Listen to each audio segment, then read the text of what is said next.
How is the taste?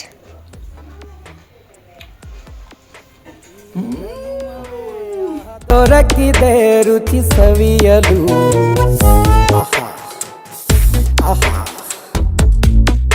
ಈ ಜಗವಿದೆ ನವರಸಗಳ ಉಣಬಡಿಸಲು.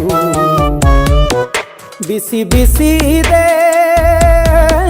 ಬಿಸಿ ಬಿಸಿ ಇದೆ ನಳಪಾಕ ದಿನ ದಿನ ನೂತನ.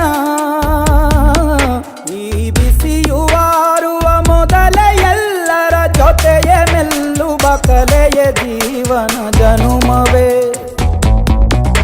ಈ ಜನುಮವೇ ಆಹ ದೊರಕಿದೆ ರುಚಿ ಸವಿಯಲು. ಈ ಜನುಮವೇ ಆಹ ದೊರಕಿದೆ ರುಚಿ ಸವಿಯಲು. ಈ ಜಗವಿದೆ ನವರಸಗಳ